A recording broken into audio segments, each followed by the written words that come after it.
Natalie Shurtleff. I'm the Associate State Director of Advocacy and Outreach with AARP Connecticut. Welcome to another episode of Coffee and Tea with AARP, our biweekly interview series where we talk about the issues important to 50 plus here in Connecticut.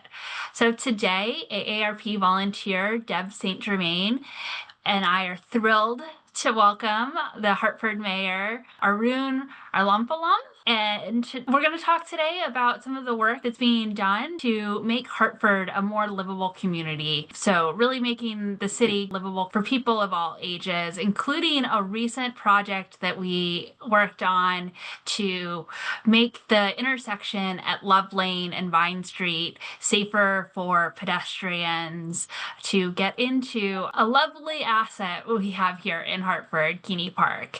So before we really dive in, Deb, why don't you take a few moments to introduce yourself and tell us a little bit about yourself? Happily. Good morning. I'm thrilled to be here as a Hartford resident to have the opportunity to speak with my mayor. One-to-one is something that I don't have the privilege of often. So I'm a longtime Hartford resident and homeowner, and also volunteer with AARP now 10 plus years. Some of the areas that I do volunteer for with AARP include fraud prevention, advocacy. So a lot of time spent at the state capitol on issues that affect the senior population, but a lot of times most people in Connecticut trying to make things better. And what I'm here for today, livable communities. I am a longtime resident, also a very active pedestrian in the city. I'm a walker. I've been a walker for years. I try my best not to use my car. And as a walker, I see things in a different light than others do when it comes to getting around Hartford. So one of the things that we do is try to improve that. We're trying to improve that in the city, and the mayor will speak to that some today. But just to make everything better for our residents. So all of it is education. I'm an educator. I'm a retired teacher, still in the schools, and I really, enjoy educating on in all these areas. Thank you. Hey, well, thank you, Deb. Thank you for all you do for AARP. We're grateful to have you here with us today. So now to you, Mayor. Why don't you start off just by telling us a little bit about yourself and your role as the mayor of Hartford? Yeah, thank you, Natalie and Deb. It's great to be with you guys, and thanks for this time. My name is Arunan Arulampalam. I'm the 68th mayor of the city of Hartford, and it is a great privilege to do this job and get to serve the people of the city that I love every day. I've been mayor for almost 2 years now, about a year and a half in, and I it's the first elected office that I've had. I live in the Frog Hollow neighborhood of Hartford. I worked as a lawyer. I worked at the Department of Consumer Protection under Governor Lamont when he came in. I was the deputy commissioner there and worked closely with AARP actually on a number of fraud issues from consumer protection. Left to run the Hartford Land Bank to take vacant and blighted properties in the city and redevelop them. And then I ran for office as mayor about 2 years ago. And I live in the Frog Hollow neighborhood, in a neighborhood that's got about a 7% home ownership rate. In that census tract, it's got Great Depression levels of poverty and unemployment. And I think Hartford is a city of immense potential, immense opportunity, and also a city that's seen real disinvestment over a number of generations, a number of decades. And my hope was to make life better for neighbors of mine, folks in my neighborhood, and in neighborhoods all across the city of Hartford, where I think that there is so much potential. And so that means investing in a city that is a cornerstone for the state, a crown jewel, is a capital city for the state, but also one that everyone can afford to live in, one in which there is quality access to affordable housing, one in which folks can afford to raise families and have both pre-K options and incredible public education options. I'm a father of public school students, and it matters to me that all of our schools are striving towards excellence in the city of Hartford, and one in which folks in neighborhoods can thrive. And so, we've set out to do a number of things, really in many ways focused on our youth and on housing. But certainly, as we'll talk about today, we want to make this a more walkable city. I'm somebody who, we've got 5 young kids. We walk around the city a lot. Until I was mayor, often biked to work here in the city, and I want to make our streets safer for everyone, not just those in cars. About 40% of our city lacks meaningful access to a car. I want to make it a city that's affordable to live in, and all across America, people are dealing with affordability, and certainly that's true when it comes to healthcare. It's true when it comes to groceries. The way in which I think mayors can most directly impact affordability is when it comes to housing, which is the biggest pain point for so many of our residents. And we want to be aggressive in addressing the housing affordability crisis that we're seeing right now. And we put together a pretty ambitious agenda to try to make our housing more affordable. And we want to make this a great place to live for everyone in every neighborhood and everyone of every age group. So I'm excited to be here and to talk to you guys about it. Hey, thank you. So, Mayor, I guess since you just spoke mostly about housing, let's talk a little bit more about what steps exactly Hartford is taking to ensure that residents of all ages have access to safe, affordable housing here. Yeah, and I think the way you said it is exactly right.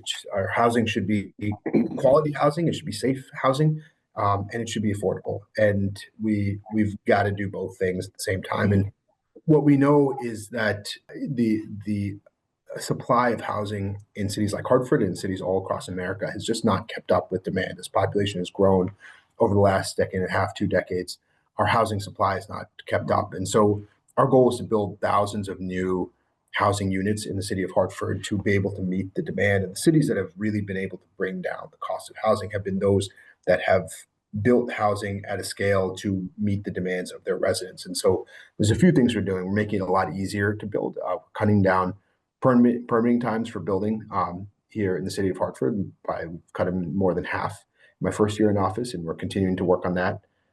We're trying to find the dollars to build more housing in the city. It is oftentimes just a matter of finding the gap to make that housing affordable, to allow for housing to be built at a price point that is affordable to our residents. We're also working on massively expanding the amount of home ownership in the city. We've got the lowest home ownership rate in the state of Connecticut, 23%. And for that, so many families, that means that they are not able to build wealth in the place in which they live. And so our goal is to build hundreds of units of home ownership over the coming years to be able to meet the needs of our residents to own homes, as well as expanding rental properties. And then we're going after landlords who don't keep up their property probably more aggressively than any administration has in the past. We've substantially increased fines for blight and for neglect on properties. We've targeted those landlords who we know have in the past violated housing laws in our city, and we've tried to go after all of the properties they own in the city to make sure that those landlords who have been bad actors in the past are being treated as bad actors in the city until they clean up their acts. In fact, last year we created a problem landlords list, and we listed 3 of the worst actors within our city. And we didn't just give folks their LLC, we named the actual landlords who were behind those business structures, because so often there's a complete lack of accountability for landlords who have properties in substandard condition. And it's something that impacts families of every age group, and certainly seniors are not exempt from it in the city of Hartford. There are so many doors of seniors within the city who have knocked on, whose homes are just in deplorable conditions. And in many of those cases, the landlords, who many of them don't live in the city of Hartford or even in the state of Connecticut, are making millions off of renting out properties in substandard conditions. And we've ramped up our efforts to make an example out of those people and to ensure that they don't walk away without penalties. Thank you. Thank you. Yeah, it's such meaningful work. No one should be living in, dilapidated, rundown, apartments or housing. Everybody deserves to have, quality, affordable housing, as he said. Yeah. So I am going to go ahead and pivot a little bit over to the safe streets work that we're doing, that component of making Hartford livable. So as you talked about, many folks in Hartford don't have access to a car or choose to walk, use public transportation to get around. So can you tell us a little bit more about how Hartford is working to improve the walkability of the city? Yeah, and what we have seen since COVID is just an incredible increase in the number of traffic related incidents. And as I talk to people about public safety in the city, a lot of folks talk about the things that you'd expect, and violence in the city, car thefts.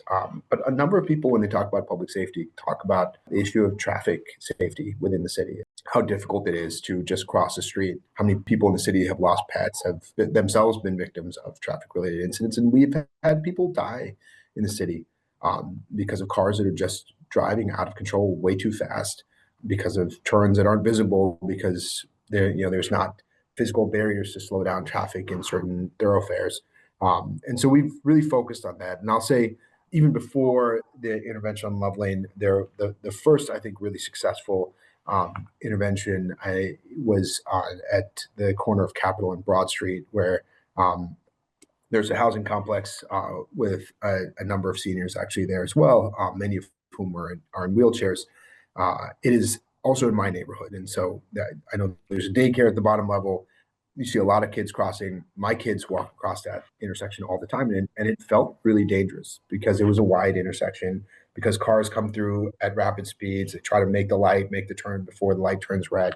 And sometimes aren't watching where they're going. And so we created little bump outs at that corner, really at the behest of many of those senior residents in that housing complex who were afraid for their safety, just trying to cross to get down the street to get something from that corner store or get a cup of coffee down the street, and uh, or get to the bus stop. And we saw a real reduction in traffic related incidents there, just by building physical barriers that forced cars to slow down, forced them to take those turns more judiciously, instead of kind of speeding through them. And I think the seniors there feel a lot safer. I know that the kids in that daycare feel a lot safer, and I know that all of us residents in the neighborhood feel a lot safer.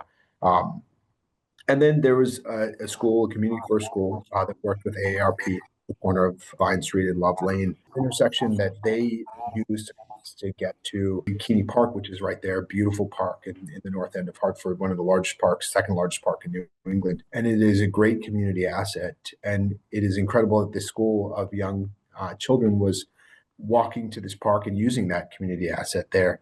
And I think it's really interesting. In both cases, it was a combination of very young kids and senior citizens who got together to advocate for traffic safety. And it's something you see in a number of European countries, that kind of connection between those who are the youngest in our society and those who are the most experienced in our society. There's so much to be held together in those relationships, and so much value to bringing those groups together. And in both these cases, they came together around traffic related incidents and around a fear for traffic safety, pedestrian safety.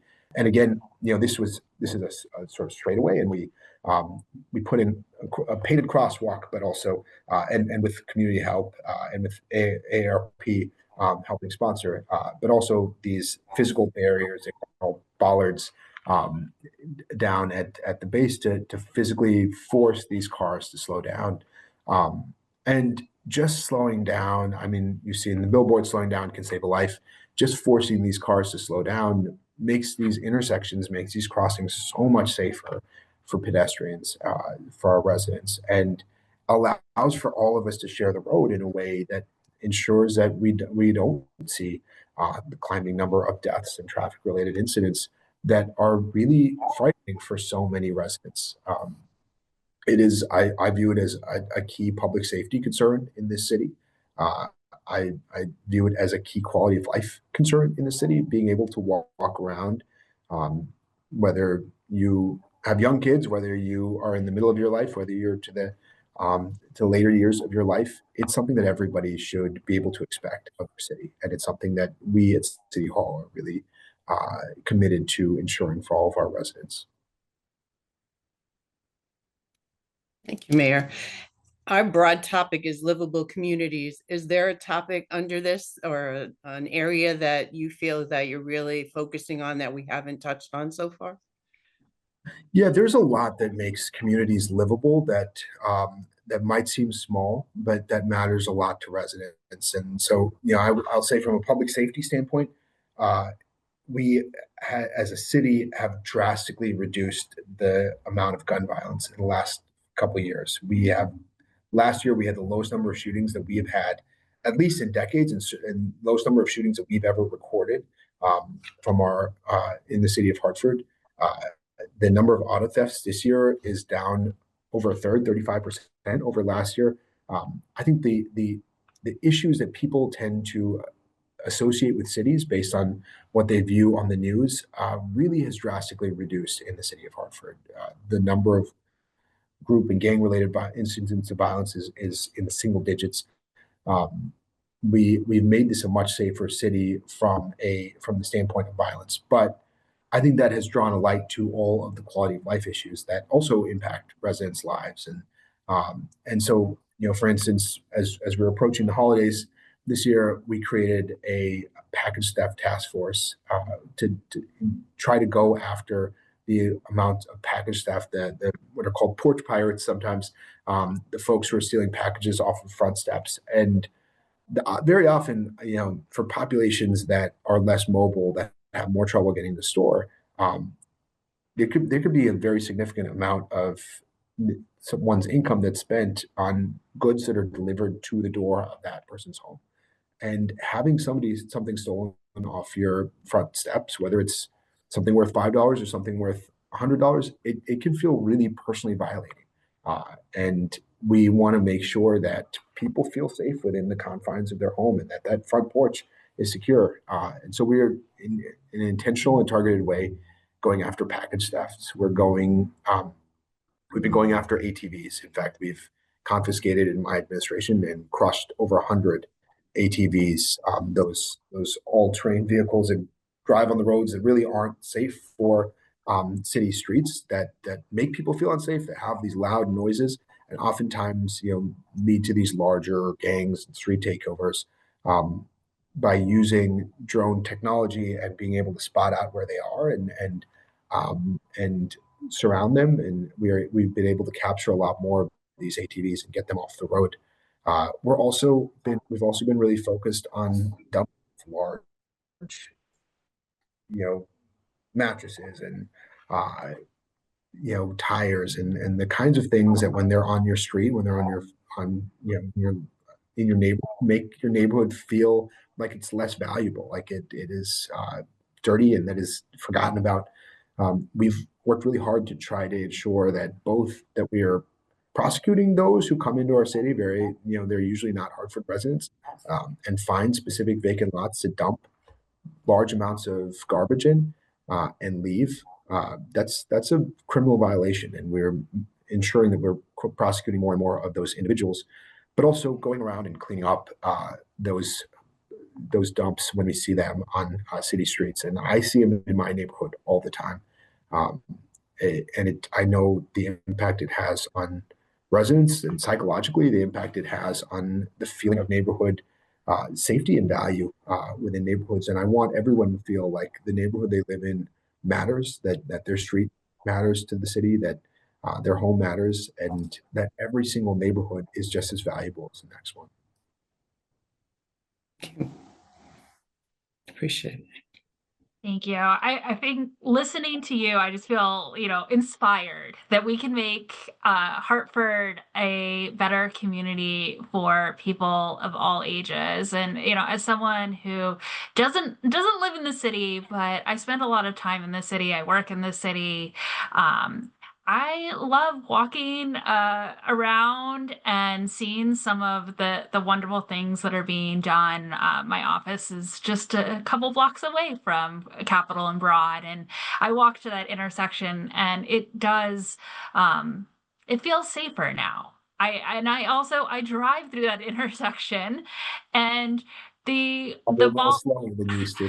And it does, I like to think that I drive safely always. But having the ballers there makes me think a little bit more as a driver. And it offers that, extra feedback to tell me to slow down as a driver. And so in being on both sides of that, I think it's really important that we continue doing this work throughout the city, and so that it's not, just for folks like me that, are leaving the city, but for the folks that live in the city that deserve to have a, high quality of life and great community. And Yeah. at that particular intersection, excuse me, just we have increased the safety of the seat of power in the state of Connecticut, which is also at that intersection, being the capital, and every single person in the state that comes and uses our capital. So it's pretty interesting how much impact that one intersection has had, not only on our city, but on our state, which people don't even think about. I don't think so much, but we are. Yeah, I appreciate that point, and I think that it's made me a safer driver. Somebody who crosses that in my car, that intersection, multiple times a day usually. Um, I also want to just underscore both of these projects probably wouldn't have happened without the advocacy of AARP members, and I deeply appreciate that. And Natalie, you said you're inspired about what we can do together to make Hartford better. And very often people focus on who the mayor is or who the governor is and the impact that they have. But I really believe that everyone has a huge voice and a huge opportunity to make this city a better place. And that's what we believe in. That if we work together, Hartford's best days are ahead of us, that we are moving in a direction of building a city that everyone can afford, and everyone can thrive in, but also that a city that is a great city, that has an incredible future ahead. And we really want to hear from everybody. I know, Deb, I appreciate you saying that as a Hartford resident, you get to speak one-on-one with your mayor. Every month we have open office hours in different communities all around this city, and dozens of folks sign up, and it's about 2 minutes at a time, 1 to 2 minutes. So it's not a ton of time, but our goal is to try to get as many voices as we can, and to be part of the progress we're making as a city, and to be part of the solutions, because I think they should come from every single person in the city. Yes. I think I went to the first one of those, and it was very helpful to be able to say a few things and, to get our points of view across. Obviously, as a pedestrian here, I'm very, very happy with the changes that we're making to increase our safety, and just to recognize that those of us who move in different ways in the city need to be looked at in different ways. And, we're actually addressing that, and working together to do so has been awesome. Thank you. Yeah. Thank you. Well, thank you so much, both of you, for joining us today. Deb, for joining us and for volunteering with us, and Mayor for talking and inspiring us to work to make the city better. And we've been doing great things, but like you said, the advocacy of residents can really help make our community even better. And we have a great vision for what we would like it to be, but we need to keep working to get there. And so thank you for joining us today. And lastly, thank you to all of our viewers for joining in to another episode of Coffee and Tea with AARP. So make sure you scan this QR code to learn how to be an e-advocate and join us and help advocate for policies to make Hartford and the entire state better for the 50 plus across the state. So thank you.